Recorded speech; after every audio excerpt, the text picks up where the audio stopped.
Hello guys, Omni here. I just got back from seeing Dark Phoenix, the latest in the X-Men franchise. Actually, not just the latest, but the final run in this X-Men franchise we've been following for almost 20 years now.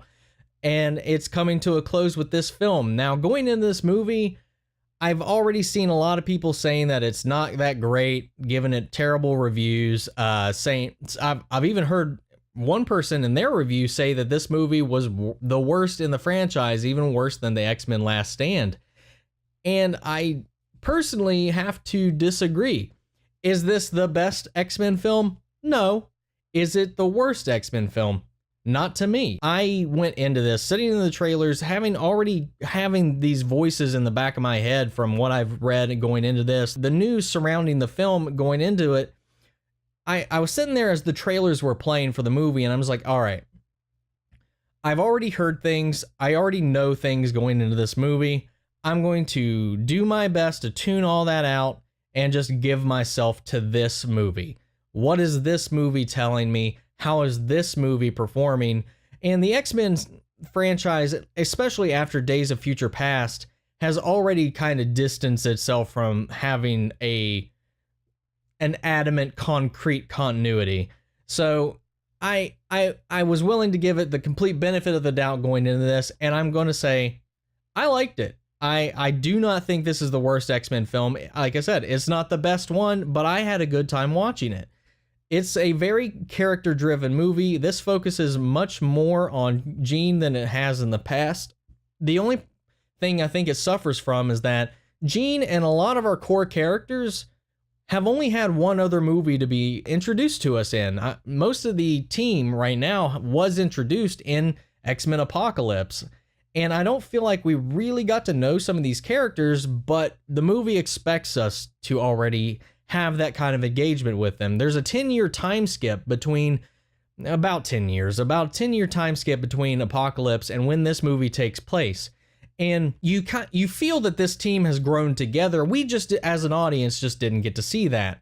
So like I said, if you go into the movie and just take the information that you're getting from the screen, I feel like these characters have known each other for 10 years. I feel like this team has been working together and building something.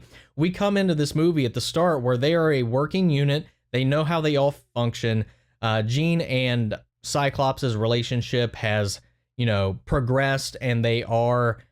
You do get a feel that they do deeply care for each other, and it's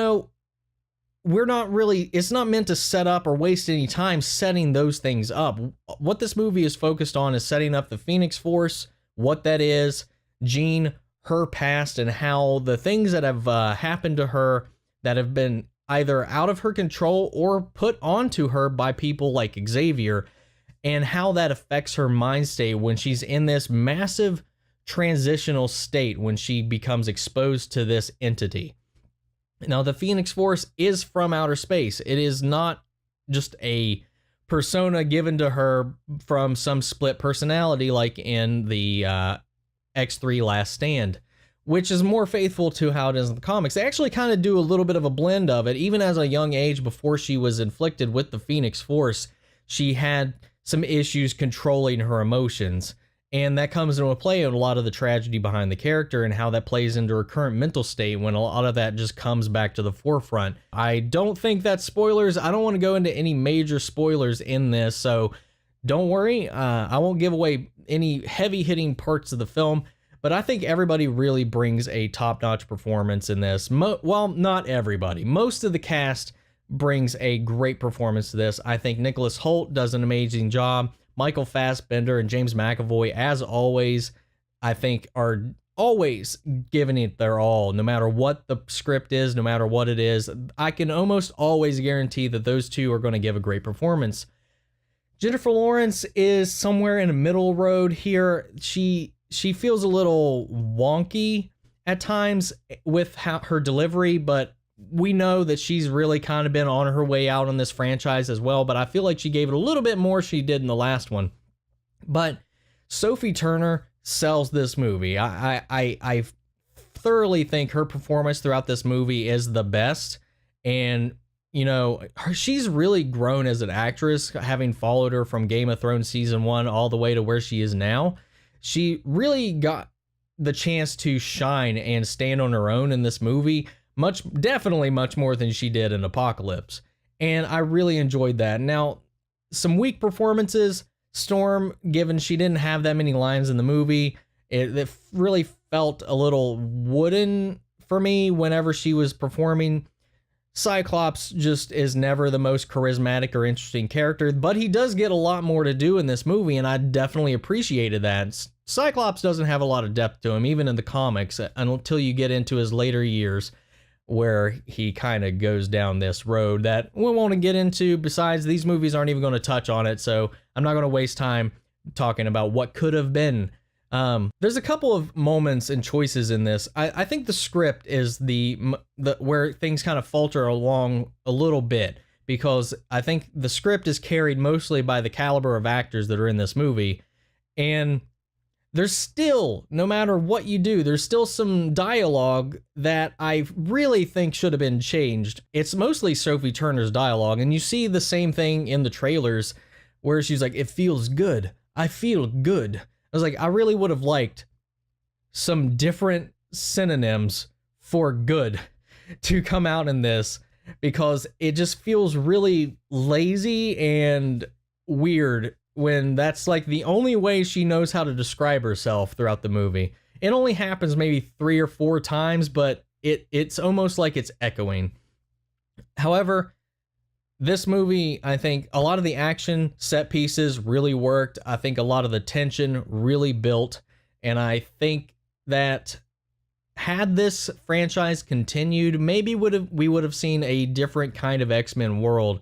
But overall, I really enjoyed myself. I would definitely, rating wise, I would probably give it a C+. It's not great. It's not awful. I enjoyed myself. I liked it a lot more than I thought I was going to. This may even be B minus kind of territory for me. And I know that's definitely a different opinion than you're probably going to get from a lot of people out there. But really, I stopped caring about the continuity when Fox stopped caring about the continuity. And I think that really helps. If you can just give yourself to this movie and tune out all of the noise that either you bring with yourself or people have been bestowed upon you before going into the movie, I think you'll have an okay time. It's really clear that this was done by a first-time director. The writer of this film, also, this is his first theatrical debut in directing. He's done like one other episode on something, but he's been a consistent writer for these movies for a while now, Simon Kinberg. And it kind of shows. It's hard to talk about it without going into any heavy spoilers. I gotta say, at least I know the whole third act going into this, I knew it was a reshoot, and it definitely is way better than the entire first act of the movie. Actually, I really like the first 10 minutes, and the best parts of this film are the first 10 minutes and then the last act. The moment they're on the train, which you see in the trailers, it's a thrill ride, and I had a blast watching that whole segment and see how all of it comes to a head at the end. And you know, it didn't, to me, I don't feel like the X-Men franchise went off on a fizzle. I feel like it went out as good as it could have been given the circumstances. Could this have been more epic and more built up? I don't know if they went into this expecting to do, after Apocalypse, to directly do the Dark Phoenix. I don't know if they had a longer term plan, but I feel like we should have had at least one more movie between Apocalypse and Dark Phoenix to really get a feel for this new team and get emotionally attached as an audience to it before really diving into the Dark Phoenix storyline. And I think that would have made it much more of a larger event than it was or it felt, because like I said, a lot of the cast that we're following in this, aside from the alum from First Class, this is only their second outing in this franchise, and I think that's going to be a big part of the emotional impact in this movie, is not really being along with these characters for a lot of this ride, because A lot of their growth has been happening during this time skip that we didn't get to see. Now, a movie between this and Apocalypse could have alleviated that problem, but as it is, they didn't do that. They didn't go that direction, and this is what we were left with. Could it have been better? Yes. Was it terrible? I don't think so. I think this is something I would recommend seeing it. I think this is something that you need to ignore what everybody else is saying and go in with your own interpretation, bring your own experience with you, go see it, and, you know, determine for yourself if this was a movie you wanted to see. That's my thought on it. I when you see something like this, I almost didn't want to go see it just because of the reviews, and a lot of people I trust their opinions and whatnot about films and their ideas on different things, all kind of saying the same thing, that it's not that great. And in the end, I had a good time. So I don't know. Your experience could be completely different than mine. And that's okay. That's perfectly understandable.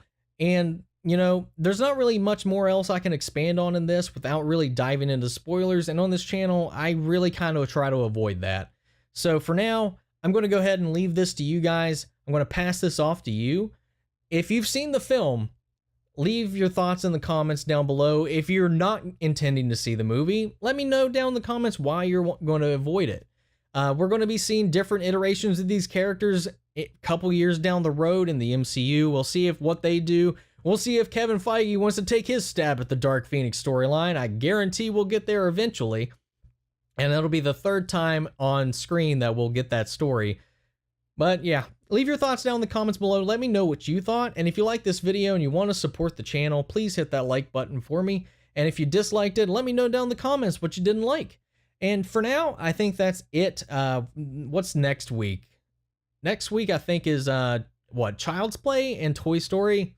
Yeah, I could be wrong. I'm not that great with dates these days. But yeah, we'll be following up with more reviews next week. But for now, I'll see you guys in the next video. You all take care.